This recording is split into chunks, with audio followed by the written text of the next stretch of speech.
Today we will discuss about the norma lateralis. So whenever we view the skull from the side view or lateral view, it is called the norma lateralis. In this norma lateralis, we will discuss into the following heading.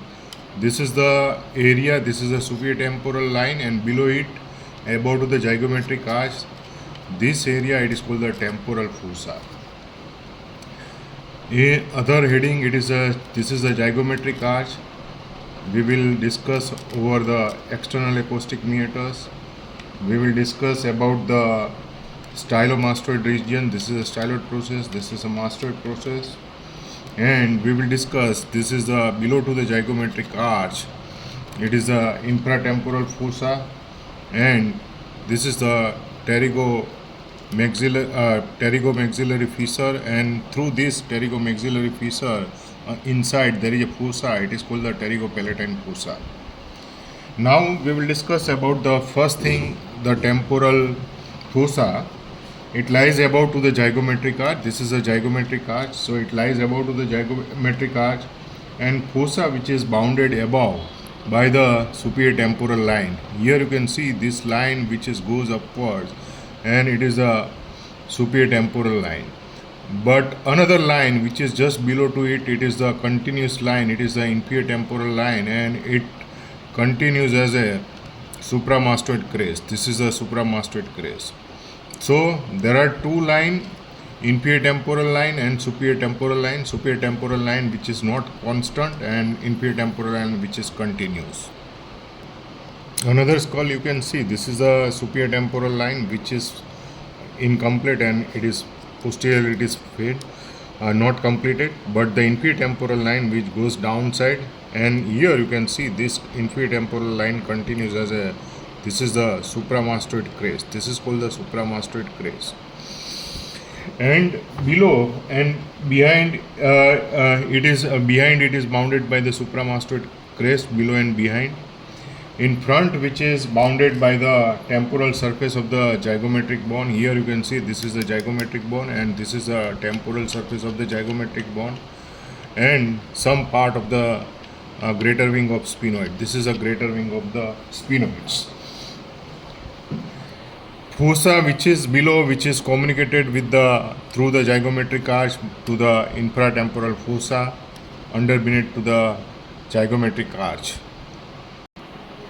Floor of the temporal fossa, which is formed by the, it is filled up by the temporalis muscles, and this temporalis muscles which extend up to the, some books mention it is extend up to the superior temporal line, some book which is mentioned it is extend up to the inferior temporal line, and this temporalis muscles completely covered by the temporal fascia, and this which is covered by the temporal fascia, and further there is a floor there which is, there is a forebone which is meeting point. It is a this is the squamous part of the temporal bone. This is the greater wing of the sphenoid, and this one is the parietal bone, and this is the frontal bone. So in this, here you can see there is a H-shaped sutures. Here you can see in other skull you can see very visual. This is the greater wing of sphenoid, this is a frontal bone, this is a parietal bone, and this is the temporal bone, and this is the H-shaped sutures, and these H-shaped sutures amongst the horizontal bar which is formed by the it is a suture between the greater wing of sphenoid and parietal bone.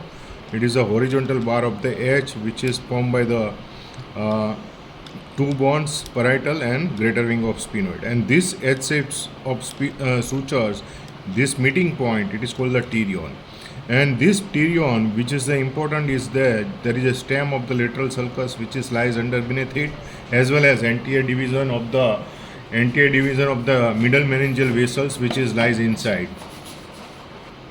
So this pterion which is lies 4 cm above to the zygomatic arch, and 3.5 cm behind to the zygomatic-frontal sutures, behind to it nearly 3.5 cm which is lies behind to it. Now we will discuss the zygomatic arch.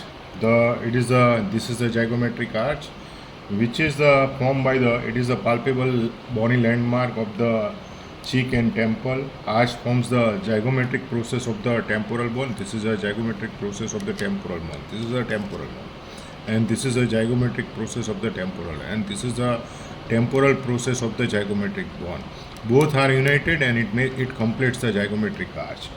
Now, the gap between the zygomatic arch and side of the skull, it transmit the here there is a temporalis tendon, and this temporalis tendon which is attached to the tip of the coracoid process, it is the insertion of the temporalis muscles. Upper margin of the zygomatic arch, some book mention that there is a from the this temporal fossa which is completely covered by the temporalis and it is covered by the temporalis fascia. Some book mention that the temporal fascia it is a continuation of the galea aponeurotica, but some book which is mentioned that the temporalis fascia and galea aponeurotica which is the separate things. So both are attached to the upper border of the zygomatic arch. It attached to the upper border of the zygomatic arch, galea aponeurotica and temporal fossa, and the upper margin which is continuous tracing anteriorly, it continues as a temporal line through the posterior superior border of the zygomatic bone. This is the posterior superior border of the zygomatic bone and it continues as a temporal line. Behind it comes as it is continues as a supramastoid crest. This is the supramastoid crest. So the posteriorly it is continues above to the external acoustic meatus by the supramastoid crest. The lower margin of the zygomatic arch, it gives the attachment of the masseter muscles. This portion there is attachment of the masseter muscles, and further there is a behind to it there is a lower margin, there is a tubercle, and here there is a zygomatic arch which divide into the lateral and medial or anterior and posterior. Anterior there is a one tubercle, anterior there is a one tubercle, it is called the articular tubercle, which forms the anterior boundary of the mandibular fossa. This is the mandibular fossa. And the posterior arch or posterior root which forms the lateral boundary of the TM joint, and behind to it this posterior root there is a one small tubercle, it is called the postglenoid tubercles, and root of the zygoma gives the attachment of the lateral ligament of the TM joint. So this is about to the zygomatic arch. Now we will discuss about the mandibular fossa. This is called the mandibular fossa, and here you can see there is a attachment of the head of the mandibles.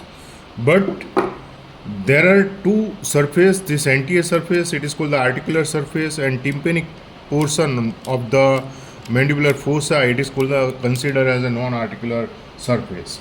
So the squamous temporal bone, this is the squamous part of the temporal bone, it is the anterior surface of the mandibular fossa which is articulate with the mandible, head of the mandible, and it makes the TM joint, and in between there is a articular disc. Non-articular part it is called it is formed by the anterior surface of the tympanic plate of the temporal bone, and which is separated by the here in between impregnated by the portion of the parotid gland. And here you can see there is a one squamotympanic fissure, and inside this squamotympanic fissures there is a petrous part of the temporal bone which is invaginated. Here this is the squamotympanic fissure. On the medial aspect this fissure which is invaginated by the petrous part of the temporal bone. So this is the tympanic plate and this is the squamous part, and in between there is a petrous part of the temporal bones which is invaginated. So this is called the tympanic fissure, this posterior one, and anterior one it is called the petrosquamous fissures.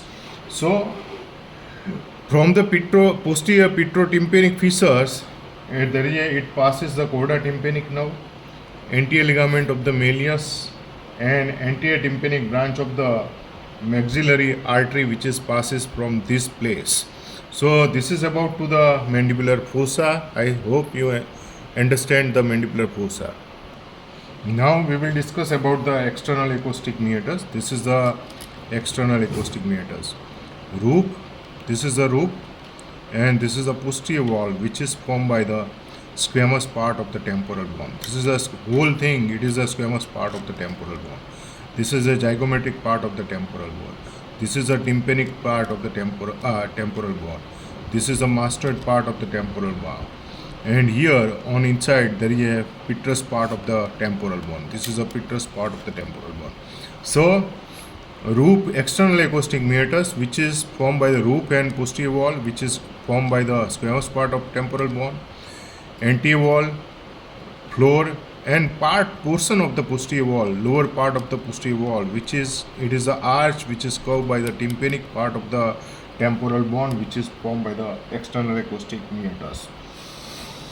Medial end of this is the external acoustic meatus, and inside there is a attachment marginally, there is a attachment of the tympanic membrane. External acoustic meatus, there are two parts. Outer part it is cartilaginous and inner part it is the bony part. And this is the tympanomastoid fissure. Here you can see this is the tympanomastoid fissure. It passes the auricular branch of the vagus nerve. Now we will discuss about the suprameatal triangle. This is the suprameatal triangle.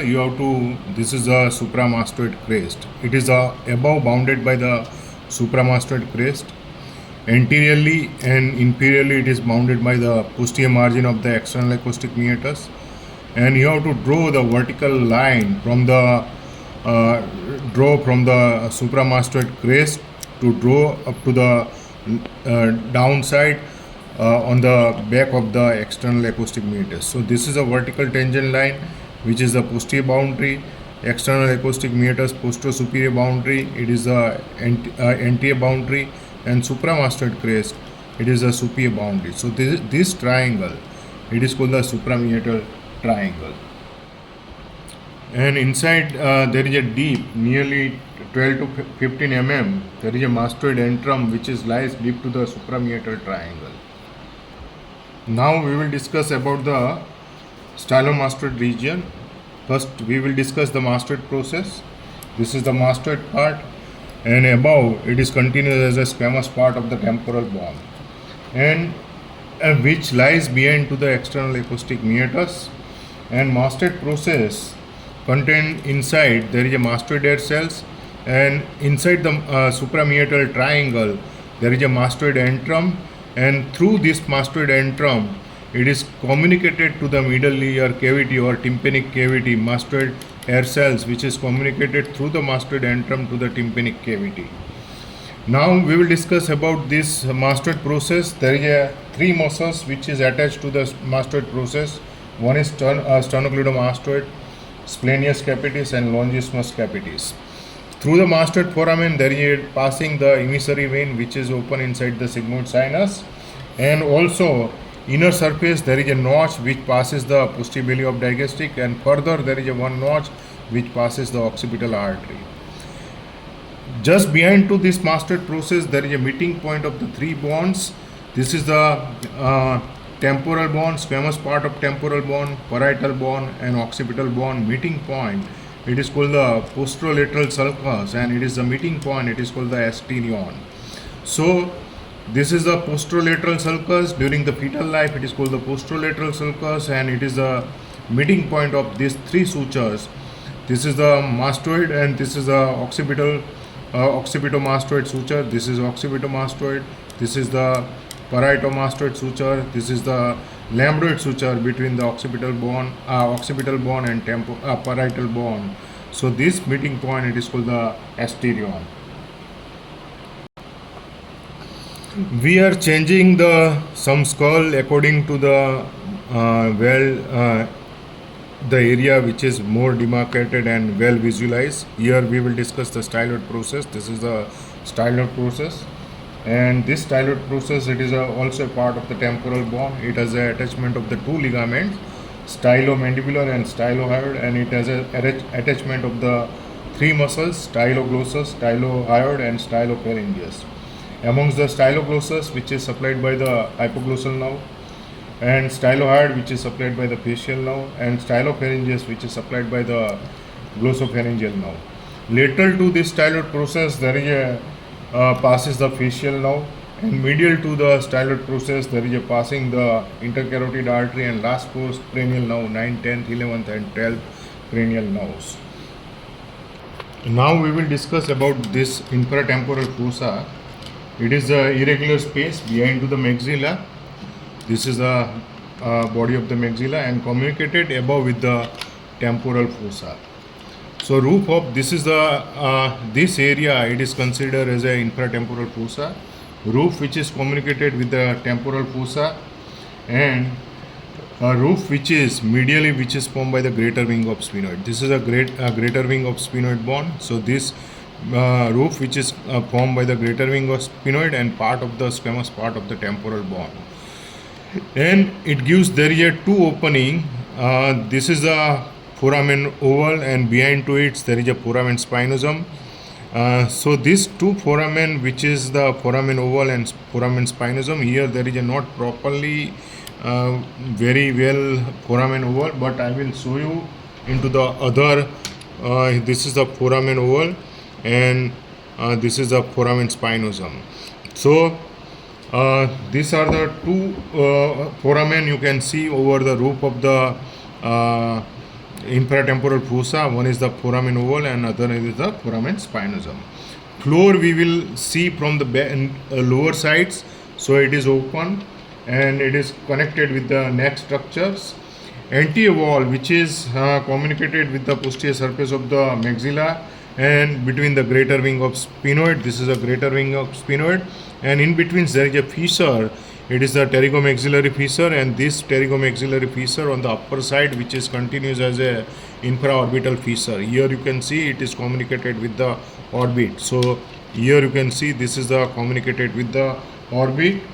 And posterior wall, same way the posterior wall which is the also a open and it is communicated with the it is also open and it is the communicated with the TM joints. And medial wall which is formed by the lateral pterygoid plate and the maxilla. In between there is a pterygomaxillary fissures which is communicated with the pterygopalatine fossa. Lateral wall of this infratemporal fossa, this is the infratemporal fossa from the inferior view, and it is formed laterally. It is bounded by the medial wall of the ramus of the mandible. It is the coronoid process of the mandible. So laterally which is ramus and ramus of the mandible and coronoid process of the mandible which is bounded to the infratemporal fossa. Now we will discuss about the communications of the infratemporal fossa. Anteriorly it is communicated with the infraorbital fissures, and through the infraorbital fissure which is communicated to the orbit. And medially this is the pterygoid plate and this is the maxillary bone, this pterygomaxillary fissures which is communicated with the pterygopalatine fossa, as well as above which is communicated with the temporal fossa. And there is a two opening we already discussed, foramen oval and foramen spinosum, as well as it contains the temporalis muscles. Lower part it contains the temporalis, medial and lateral pterygoid muscles. Also mandibular nerve and its branches, maxillary nerve and chorda tympani nerve, otic ganglion and maxillary artery and its branches which is lies inside the infratemporal fossa. Further heading, it is the pterygopalatine fossa. We will not discuss here, but between the pterygomaxillary fissure, this is the pterygomaxillary fissure, and internally there is a pterygopalatine fossa. So infratemporal fossa above communicated with the temporal fossa, and medially it is communicated with the through the pterygomaxillary fissure which is communicated with the pterygopalatine fossa. And this pterygopalatine fossa which contains the maxillary nerve, pterygopalatine ganglion and its connection, and third part of the maxillary artery which is lies inside and its branches which is lies inside the pterygopalatine fossa. So, and this pterygopalatine pterygomaxillary fissure above which is communicated with the continuous with the laterally to the orbital cavity by the inferior orbital fissure.